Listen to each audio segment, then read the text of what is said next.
میں چونکہ کسان کا بیٹا ہوں تو تھوڑے تھوڑے پیسے جوڑ کے پہلی دفعہ عمرہ کرنے گیا تھا.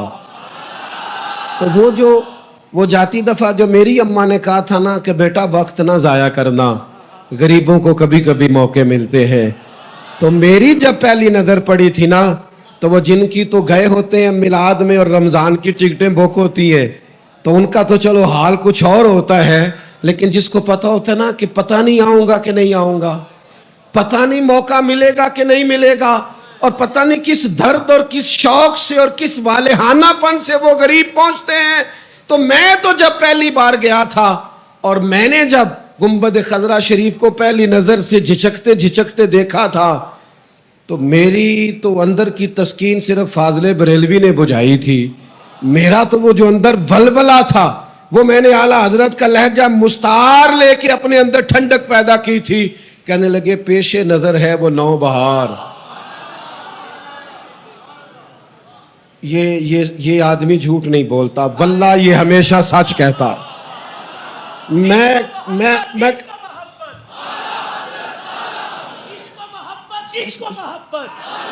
یہ ہمیشہ سچ کہتا ہے. یہ سچ کہنے لگے لوگوں، یہ صرف ابو بکر صدیق کا ہی دل بے قرار نہیں، یہ صرف مولا علی کا ہی دل بے قرار نہیں، یہ صرف معراج سے لوٹنے والے دولہا کو دیکھ کر سیدنا بلال کا ہی دل بے قرار نہیں، یہ صرف حضرت سلمان فارسی جنہوں نے صدیوں بعد رخ دیکھا تھا صرف انہی کا دل بے قرار نہیں.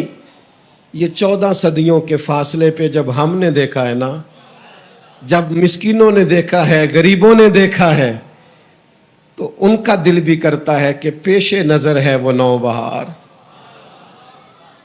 واللہ سجدے کو دل ہے بے قرار. لیکن اب بولے، کہنے لگے روکیے سر کو روکیے، ارے روکیے سر کو، ارے روکیے سر کو روکیے، یہی تو امتحان ہے. اور ساری زندگی انسان پیسے خرچ کرتا ہے، لیکن کبھی 10 روپے استاد سے مل جائے نا، کاش آپ استاد والے سارے ہوتے تو آپ کو پتا ہوتا میں نے کیا کہا ہے، تو پتا ہوتا. ساری زندگی مال آتا ہے انسان کو، لیکن شیخ سے جو 100 روپے کا نوٹ کبھی ملا ہوتا ہے نا، اس کا رنگ کچھ اور ہوتا ہے. ساری زندگی انسان نے کھانے ہیں، ہم نے بھی زندگی میں مہنگے مہنگے ہوٹل دیکھے، پر وہ جو اماں چپاتیاں پکاتی تھی نا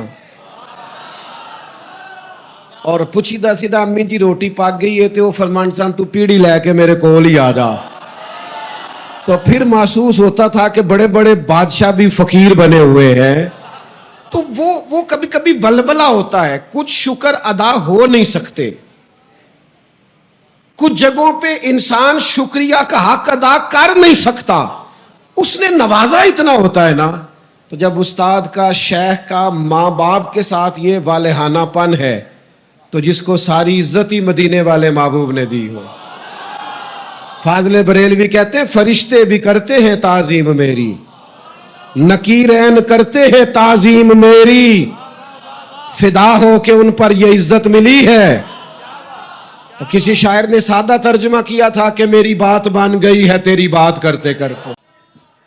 نحمدہ ونصلی ونسلم علی رسولہ الکریم، اما بعد، اعوذ باللہ من الشیطان الرجیم، بسم اللہ الرحمن الرحیم، وَيُعَلِّمُكُمُ الْكِتَابَ وَالْحِکْمَةَ.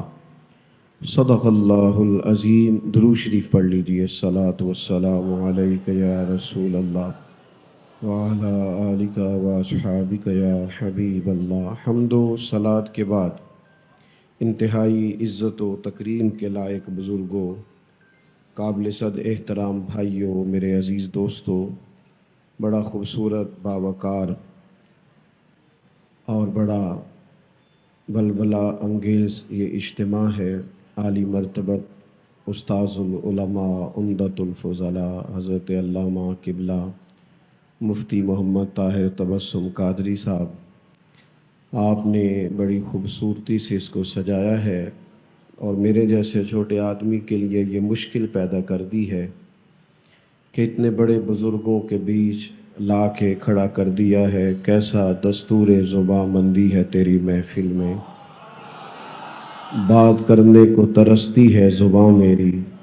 بہرحال چونکہ یہاں استاد الاساتذہ حضرت قبلہ حافظ عبدالستار سعیدی صاحب، صاحبزادہ عبدالمصطفیٰ صاحب، حضرت علامہ ظہیر احمد بٹ صاحب، ڈاکٹر ابو بکر صدیق صاحب، ایک بڑی تعداد علماء اور مشائخ کی موجود ہے، تو میں کوئی انوکھی بات یا کوئی انفرادی بات تو نہیں کر سکوں گا۔ میں تو اس لیے بھی محظوظ ہو رہا تھا کہ حضرت مفتی صاحب بنیادی طور پر ایک زبردست استاد ہیں اور ڈھیر سارے علماء کے استاد ہیں۔ اس طرح کے لوگ جب مائک سنبھالتے ہیں، منبر پر بیٹھتے ہیں، تو یقیناً یہ میری طرح کے بہت سارے لوگوں کے لیے فائدہ مند ہوتا ہے کہ چلے ہم اس صف میں کھڑے ہیں جہاں اس طرح کے بزرگ ترین لوگ موجود ہیں۔ مجھے جب حضرت نے حکم ارشاد فرمایا تو مجھے پتا تھا کہ میں یکم کو کراچی میں ہوں۔ آپ نے 2 تاریخ فرمائی تو میں نے اس پر کوئی کلام نہیں کیا، حالانکہ وہ بچہ بعد میں مجھے کہنے لگا کہ 1 کا دن کا تو آپ اس میں کوئی ڈیفرنس کر لیتے، بعض اوقات فلائٹ بھی آگے پیچھے ہو جاتی ہے، تو میں نے کہا کہ کچھ لوگوں کے ساتھ کیا جا سکتا ہے، لیکن کچھ جگہیں ایسی ہوتی ہیں جہاں خاموشی سے آپ کو اظہار کر لینا چاہیے، اس میں برکت ہوتی ہے۔ میں جامعہ نظامیہ یا اس کے اساتذہ کے بارے میں اگر کوئی جملہ کہوں گا بھی تو میں ان کی عظمتوں میں کوئی اضافہ کرنے کی طاقت نہیں رکھتا، لیکن یہ ہے کہ یہ جامعہ، اس جامعہ کا کام، اس کا اسلوب، اس کا طرز، حضرت مفتی صاحب رحمۃ اللہ علیہ، حضرت شرف صاحب رحمۃ اللہ علیہ، دیگر جو اکابرین اس ادارے کے ساتھ وابستہ رہے، حضرت رضوی صاحب رحمۃ اللہ علیہ، میری اپنی ذاتی رائے صرف ایک جملے میں ان لوگوں کے بارے میں یہ ہے کہ یہ اپنے عقائد پر پختہ ہونے کے باوجود اور نظریات پر پورے مضبوط ہونے کے باوجود دور جدید کے تمام تقاضوں سے بھی آگاہ تھے۔ یہ شاید عوام کے لیے بات نہیں ہے، لیکن یہ کہ بعض اوقات یہ ہوتا ہے کہ کچھ لوگ عقائد و نظریات کے تو بڑے پختہ ہوتے ہیں اور مخلص بھی ہوتے ہیں، لیکن بعض اوقات محسوس ہوتا ہے کہ تقاضوں سے آگاہ نہیں ہے، لیکن یہ اس طرح کے لوگ تھے جو مضبوط بھی بڑے تھے اور تقاضوں سے بھی آگاہ تھے۔ جی جی، جیسے حضرت فرمائے، جیسے حضرت کو سلام۔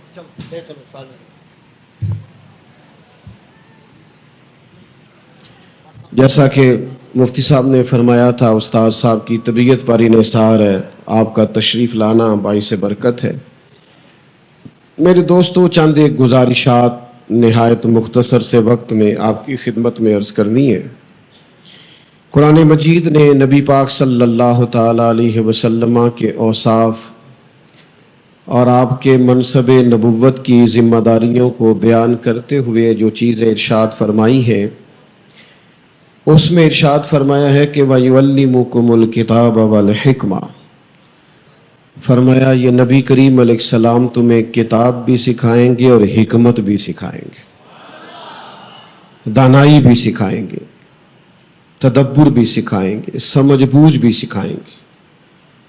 وہ کتنی کو بڑی چیز ہے جس کا تذکرہ اللہ تعالیٰ نے کتاب کے بالکل ساتھ فرما دیا ہے کہ تمہیں کتاب بھی سکھائی جائے گی اور حکمت بھی سکھائی جائے گی۔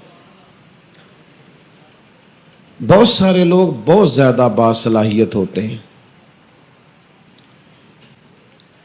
لیکن دانا نہیں ہوتے۔ اس کا نتیجہ یہ نکلتا ہے کہ اپنی صلاحیت سے کوئی فائدہ نہیں اٹھا سکتے۔ بہت سارے لوگ بہت سارے وسائل رکھتے ہیں، ان کی جیبیں بھری ہوئی ہوتی ہیں، ان کو اللہ تعالیٰ نے وسعت دے رکھی ہوتی ہے مالی طور پر، لیکن سمجھدار نہیں ہوتے۔ میری رائے یہ ہے کہ کمانا اتنا بڑا فن نہیں،